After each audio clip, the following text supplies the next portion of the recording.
Madam Deputy Speaker, congratulations on your elevation.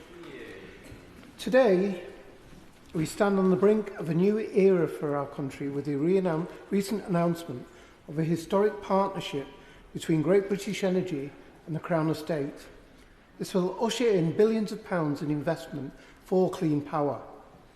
This landmark collaboration will be a defining moment in this new government's mission to make Britain a clean energy superpower, highlighted by the introduction of the Great British Energy Bill to this House.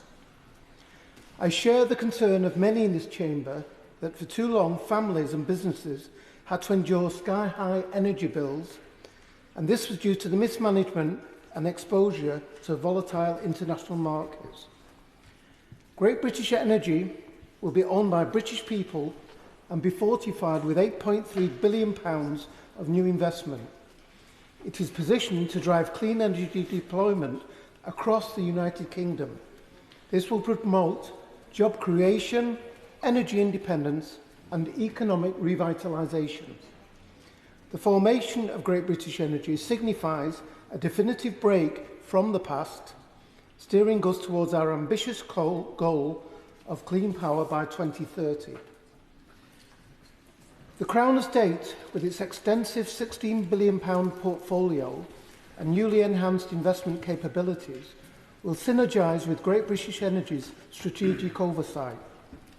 This will enable up to £60 billion in private investments and ensure that the benefits of our homegrown, secure energy will be felt across our nation, from urban areas to rural communities.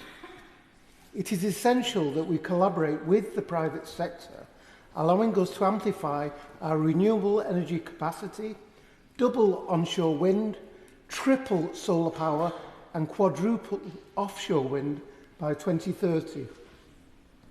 This broad-based investment in renewable energy represents an investment in our future energy security and independence.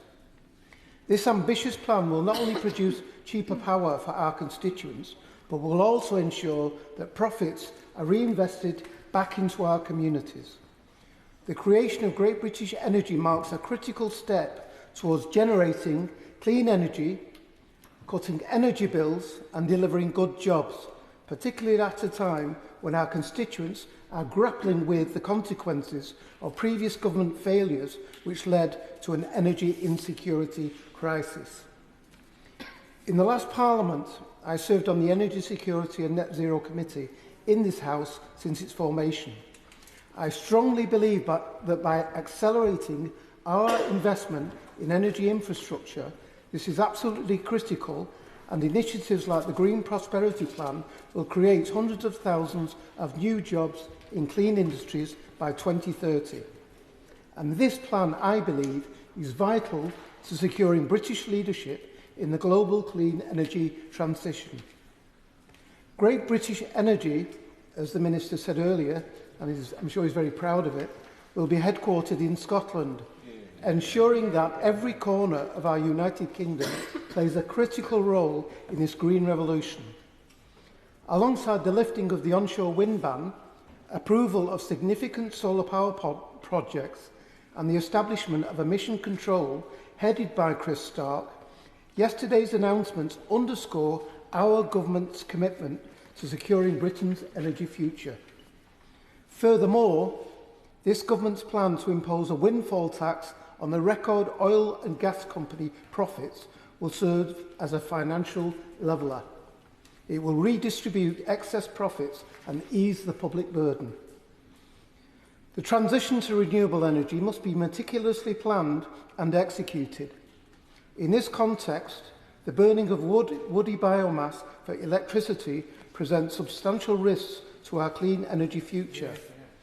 The government needs to reconsider subsidies for large biomass generators such as Drax and Linemouth power stations that, under current subsidy arrangements, could significantly undermine our carbon reduction goals.